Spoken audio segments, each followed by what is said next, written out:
Salam sejahtera dan salam hormat, bersama saya Debbie Amanda Padan dalam Berita Pagi Sarawak edisi Sabtu 29 Mei. Sarawak akan menerima sepenuhnya bekalan vaksin bagi 2.2 juta sasaran penduduk di negeri ini bermula Jun. Memberi jaminan sedemikian Menteri Sains, Teknologi dan Inovasi Hairi Jamaluddin Abu Bakar selaku Menteri Penyelaras Program Imunisasi COVID-19 Kebangsaan berkata, ini sekaligus menjadikan Sarawak sebagai negeri pertama yang bakal menyelesaikan program itu sebelum penghujung bulan Ogos tahun ini.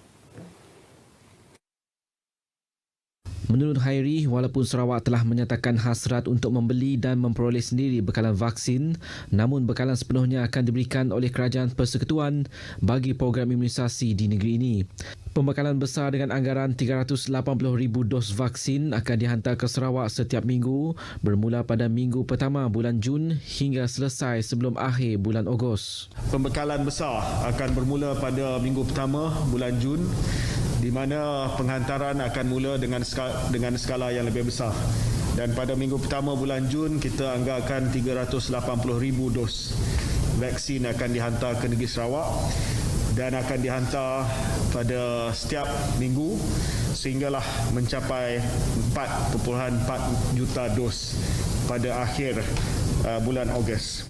Berikutan itu, tumpuan kini akan diberikan terhadap pembukaan lebih banyak pusat pemberian vaksin PPV di seluruh negeri selain meningkatkan jumlah kapasiti petugas-petugas PPV untuk mempercepatkan proses pemberian vaksin kepada rakyat dengan kadar suntikan tidak kurang daripada 45,000 suntikan setiap hari. Pada masa sama, Badan Bertindak Imunisasi COVID-19 CITF juga akan mempertingkatkan pemberian vaksin menerusi klinik dan hospital swasta di seluruh Sarawak. Selain itu, pihaknya juga akan menggerakkan pasukan outreach ke kawasan pendalaman bagi memastikan penduduk di kawasan tersebut tidak tertinggal daripada menerima vaksin COVID-19. Beliau berkata demikian dalam satu sidang media selepas mempengerusikan mesyuarat CITF bersama Timbalan Ketua Menteri Sarawak, Dato' Ahmad Douglas Ugah Embas di Wisma Bapa Malaysia, Putrajaya, Kuching. Dalam pada itu, Hairi memaklumkan program vaksinasi di Sarawak dipercepatkan susulan keperluan mengadakan pilihan raya umum Dewan Undangan Negeri PRU Dun Sarawak ke-12. Jelasnya langkah ini bukan kehendak politik namun keperluan sah untuk mengadakan pilihan raya selepas tempoh darurat berakhir 1 Ogos ini. Sarawak memperuntukkan 1.4 bilion ringgit di bawah pakej bantuan khas Sarawak Kusayang 6.0 bagi meringankan beban rakyat di negeri ini. Ketua Menteri Dato' Patinggi Abang Johari Tun Openg dalam sidang media khas di Kuching memaklumkan sebanyak 14 langkah telah diputuskan untuk meneruskan kelangsungan bantuan ekoran pelaksanaan Perintah Kawalan Pergerakan PKP dan PKP bersyarat. Datuk Patinggi Abang Johari memberitahu daripada 14 langkah yang diputuskan, 8 langkah melibatkan pembayaran tunai manakala selebihnya pemberian diskaun. Saya berharap langkah-langkah dalam pakej bantuan khas Sarawak Kusayang 6.0 dengan pembinaan kerajaan GPS Sarawak adalah sebanyak 1.4 bilion ringgit. Termasuklah langkah-langkah yang sedang dalam pelaksanaan sedikit sebanyak dapat membantu meringankan beban yang ditanggung oleh kita semua ketika melalui waktu yang sukar ini. Dedah beliau, antara 9 langkah pembayaran tunai adalah insentif RM250 sebulan untuk ketua isi rumah dan RM500 sekali bayar untuk individu bujang B40 berumur 21 tahun ke atas, elawan bulanan khas petugas Barisan Harapan, insentif sekali bayar RM1,500 kepada pengamal media dan insentif untuk pengendali van penumpang, penumpang teksi, pengendali bas dan van sekolah yang berdaftar. Sementara itu, antara 6 langkah pembayaran pemberian diskaun pula melibatkan diskaun bil elektrik dan air bulanan kepada pengguna domestik, komersial dan industri, diskaun taksiran kadar cukai pintu, diskaun 50% sewa pasar dan gerai serta diskaun 50% juga bagi sewaan skim perumahan Perbadanan Pembangunan Perumahan. Datuk Petinggi Abang Johari juga memberitahu Sarawak akan melaksanakan program bakul makanan kepada isi rumah yang terjejas dengan peruntukan RM250,000 diagihkan mengikut kawasan Dewan Undangan Negeri.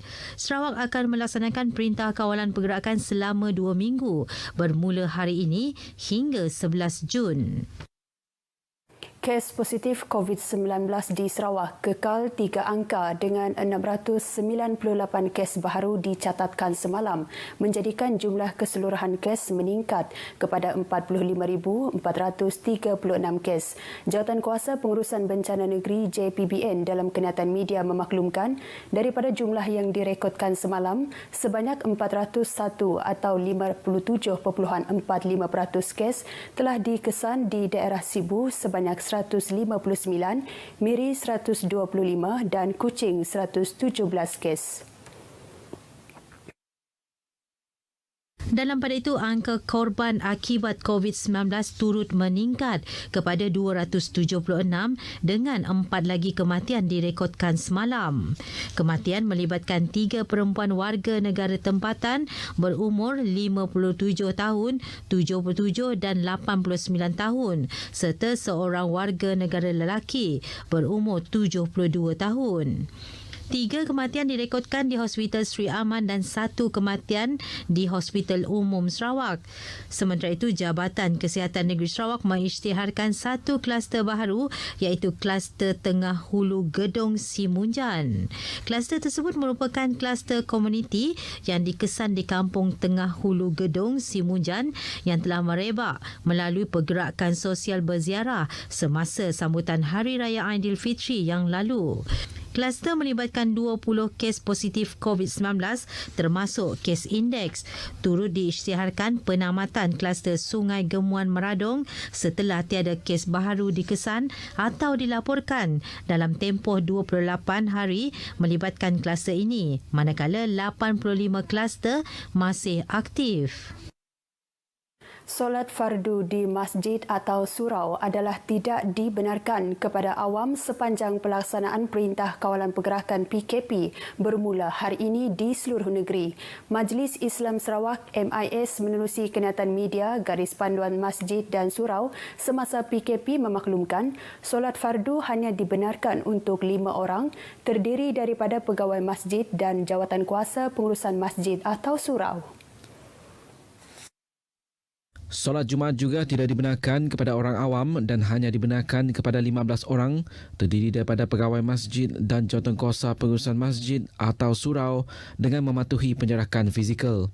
MIS turut memaklumkan tentang penangguhan sementara aktiviti pengimarahan masjid atau surau seperti ceramah, kuliah dan kelas pengajian. Badan agama itu juga tidak membenarkan aktiviti secara langsung menerusi media sosial di masjid dan surau. Dalam pada itu, pengurusan jenazah yang tiada kaitan dengan COVID-19 dibenarkan di masjid dan surau, namun kehadiran mestilah tidak melebihi 10 orang ahli waris sahaja, manakala kehadiran penggali atau pengurus jenazah adalah dibenarkan dengan bilangan yang sesuai. Bagi pengkebumian jenazah yang tiada kaitan dengan COVID-19 pula, kehadiran tidak melebihi 10 orang ahli waris dan petugas perkuburan adalah dibenarkan dengan bilangan yang sesuai. MIS turut mengingatkan pegawai masjid dan jawatankuasa pengurusan agar sentiasa mematuhi prosedur operasi standard yang ditetapkan, termasuk menutup masjid dan surau pukul 9 malam setiap hari. Seramai 30 orang kaki tangan Jabatan Kebajikan Masyarakat JKM bahagian Bintulu bersama 15 kaki tangan MyStep dan dibantu pasukan sokongan terdiri daripada 30 anggota sukarelawan Parti Demokratik Progresif PDP Bintulu telah melakukan agihan bekalan makanan kering kepada penduduk penempatan Sungai Pelan dalam tempoh 6 hari. Agihan yang berakhir semalam menyaksikan lebih 8,000 bungkusan makanan kering termasuk beras dan telur diedarkan dikenakan kepada 4 lokaliti penduduk di Sungai Pelan Bintulu yang dikenakan Perintah Kawalan Pergerakan diperketatkan sejak 22 Mei hingga 4 Jun ini. Menurut tuai rumah Banyang Datuk yang mengetuai pasukan sukarelawan PDP Jepak, mereka sentiasa bergerak membantu pihak JKM sepanjang tempoh pandemik COVID-19 sejak tahun lalu. Bakal kami ke nurun ketuanya di Ia Berhormat Datuk Seri Tiong Keng Seng ahli Parlimen P217 Bintulu. Jadi aku tu hari arahan dia. Nanti bakal bala nak cukup tubuh lah. Jadi yang masuk ngigak orang lah hari kuasa Jepak. Mai bala tubuh berapa aku ya lah. Jadi bakal tempat tu kemari kami start bala sida kebajikan nak tu cukup tubuh lah. Lalu yang minta bantu minta ngigak dalam 30 ekor orang lah. Sampai ke hari itu hari ke-6 semua mujur lah. Walaupun hari panas enggak hujan tu semua sama-sama kerja sama magang. Pasti mendak bala sida kebantunya lawan kadang-kadang lama kadang isi nanti lemak nanti barang makai kena tai dah.